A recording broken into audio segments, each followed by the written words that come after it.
ശ്രീനാരായണ ഗുരുദേവ തൃപ്പാദങ്ങളിൽ എൻ്റെ സാഷ്ടാംഗ പ്രണാമം. ശ്രീ മങ്ങാട് ബാലേന്ദ്രൻ സാറിൻ്റെ ഗുരുദേവ കഥാസാഗരം ഭാഗം 47 നമുക്കും ഒരാരാധനാലയം ഉണ്ടാക്കിക്കൂടെയോ. ഭാഗം 47 നമുക്കും ഒരാരാധനാലയം ഉണ്ടാക്കിക്കൂടെയോ ഇവിടെ ആരംഭിക്കുന്നു.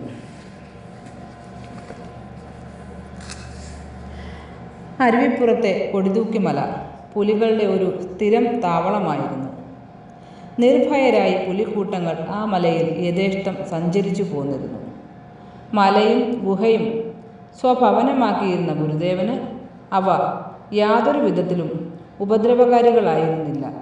പലപ്പോഴും ഗുരുദേവൻ തപസ്സിരിക്കുന്ന ഗുഹയ്ക്ക് കാവലെന്നോണം പുലികൾ വന്നു കിടക്കുക പതിവായിരുന്നു. ചിലപ്പോഴെല്ലാം ഗുരു അവയെ തലോടുക കൂടി ചെയ്തിരുന്നു. കൊടിതൂക്കി മലയ്ക്ക് അഭിമുഖമായി നിൽക്കുന്ന മറ്റൊരു മലയുടെ അടിവാരത്ത് പുലിവാതുക്കൽ വീട് എന്നൊരു ഭവനമുണ്ടായിരുന്നു. പുലികൾ നിത്യസഞ്ചാരം ചെയ്യുന്നിടമായതുകൊണ്ടാണ് ആ ഭവനത്തിന് അങ്ങനെയൊരു വീട്ടുപേരുണ്ടായി വന്നത്. അരുവിപ്പുറത്തെ പേരുകേട്ട ഒരു ഭവനമായിരുന്നു അത്. അവിടുത്തെ കാരണവരായിരുന്ന വേലായുധൻ വൈദ്യർക്ക് ഗുരുദേവനോട് വലിയ ഭക്തിയായിരുന്നു. ചില നേരങ്ങളിൽ ഗുരുദേവൻ പുലിവാതുക്കൽ ഭവനം സന്ദർശിക്കാറുണ്ടായിരുന്നു. കുറച്ചകലെയുള്ള ആങ്കോട് ക്ഷേത്രത്തിലെ ഒരു സ്ഥിരം സന്ദർശകനും ഭക്തനുമായിരുന്നു വേലായുധൻ വൈദ്യർ. അവർണ വിഭാഗങ്ങൾക്കൊന്നും അക്കാലത്ത് ആ ക്ഷേത്രത്തിനുള്ളിലേക്ക് പ്രവേശനം അനുവദിക്കപ്പെട്ടിരുന്നില്ല. എങ്കിലും വൈദ്യരുടെ ക്ഷേത്ര സന്ദർശനത്തിന് യാതൊരു മുടക്കവും ഉണ്ടാകാറില്ലായിരുന്നു. അക്കാര്യം ഗുരുദേവൻ അറിയാമായിരുന്നു. ഒരു ദിവസം സായാഹ്നത്തിൽ കൊടിതൂക്കിമലയിൽ നിന്നും ഗുരുദേവൻ ഇറങ്ങി പുലിവാതുക്കൽ ഭവനത്തിലെത്തി. അപ്പോൾ വൈദ്യർ ആങ്കോട് ക്ഷേത്രത്തിലേക്ക് പുറപ്പെടുവാൻ തയ്യാറായി നിൽക്കുകയായിരുന്നു. എവിടേക്കാണ് വൈദ്യരുടെ പുറപ്പാടെന്നറിയാമായിരുന്ന ഗുരുദേവൻ ചോദിച്ചു, നാം കൂടി ക്ഷേത്രത്തിലേക്ക് വരട്ടെയോ? അത് കേട്ടപ്പോൾ വൈദ്യന് വലിയ ഉന്മേഷമായി. ഇടയ്ക്കിടെ നാട്ടുകാര്യങ്ങൾ ചോദിച്ചും പറഞ്ഞും രണ്ടുപേരും നടന്നു. ക്ഷേത്രത്തിന് കുറച്ചകലെയായി ഒരു കല്ലു നാട്ടിയിട്ടുണ്ടായിരുന്നു. അവിടെ എത്തിയപ്പോൾ വൈദ്യർ നിന്നു. കാരണം ആ കല്ലിനപ്പുറത്തേക്ക് കടക്കുവാൻ അക്കാലത്ത് അവർണ ജാതിയിൽപ്പെട്ടവർക്ക് അവകാശമുണ്ടായിരുന്നില്ല. പെട്ടെന്നൊരു ചാറ്റൽമഴയുണ്ടായി. ക്ഷേത്രത്തിൽ നിന്ന് ദീപാരാധനയുടെ മണി മുഴങ്ങി. അതിൽ ലയിച്ച് മന്ത്രങ്ങൾ ഉരുവിട്ടുകൊണ്ട് വൈദ്യർ ആ ദീപാരാധന കണ്ടു തൊഴുന്നതിനായി വളഞ്ഞും വലിഞ്ഞും ഒക്കെ അകലെയുള്ള ശ്രീകോവിലിനുള്ളിലേക്ക് നോക്കി. ക്ഷേത്ര കവാടത്തിൽ നിന്നിരുന്ന സവർണരായ ഭക്തജനങ്ങളുടെ മറവ് കൊണ്ട് തൊഴാൻ പ്രയാസമുണ്ടായിരുന്നു.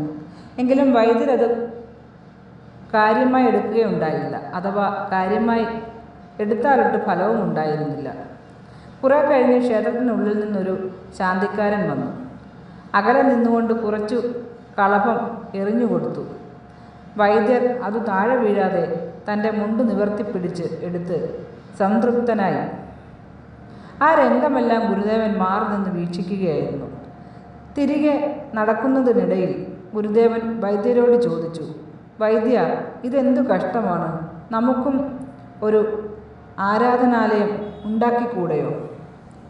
വൈദ്യൻ ആശ്ചര്യചകിതനായി ഗുരുദേവനെ നോക്കി. ഗുരുദേവൻ, നമുക്ക് തന്നെ ചെയ്യാവുന്നതല്ലേ ഇതൊക്കെ?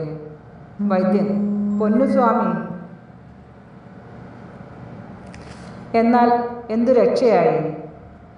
മനുഷ്യരായി പിറന്ന ഏവർക്കും ഈശ്വരാരാധനയ്ക്ക് സ്വാതന്ത്ര്യമുണ്ടായിരിക്കുന്ന ഒരാരാധനാലയം അരുവിപ്പുറത്തുണ്ടാക്കണമെന്നായിരുന്നു ഗുരുവിൻ്റെ ഇംഗിതം. അത് മനസ്സിലാക്കിയ വേലായുധൻ വൈദ്യർ ഗുരുകരങ്ങളിൽ തൻ്റെ ശിരസർപ്പിച്ചിട്ട് ഒരു പ്രതിജ്ഞ എന്നോണം ഇങ്ങനെ പറഞ്ഞു, പൊന്നുസ്വാമി, ഉടനെ അതിന് തയ്യാറാവണം. വേണ്ടതെല്ലാം അവിടുത്തെ കൽപ്പന പോലെ ഞങ്ങൾ ചെയ്തു കൊള്ളാം. സമസ്ത ജീവിയും ഒന്നിൽ നിന്നും ഉദിച്ചതാണെന്നും ഉറച്ച സത്യം തേടിയുണർന്നൊരു ഓങ്കാരപ്പൊരുളേ, ഒരൊറ്റ ദൈവവും ഒരൊറ്റ മതവും വഴി കാണിച്ചവനെ ഭജിച്ചിടുന്നേ നിന്തിരുനാമം ഭജിച്ചിടുന്നെന്നും. ശ്രീ മങ്ങാട് ബാലേന്ദ്രൻ സാറിൻ്റെ ഗുരുദേവ കഥാസാഗരം ഭാഗം 47 നമുക്കും ഒരാരാധനാലയം ഉണ്ടാക്കിക്കൂടിയോ ഇവിടെ അവസാനിച്ചിരിക്കുന്നു. ഇതിൽ വന്നിട്ടുള്ള തെറ്റുകുറ്റങ്ങൾ സദയം ക്ഷമിക്കണമെന്ന് ഗുരുദേവ നാമത്തിൽ അറിയിക്കുന്നു. നന്ദി, നമസ്കാരം. ഗുരുധർമ്മം വിജയിക്കട്ടെ.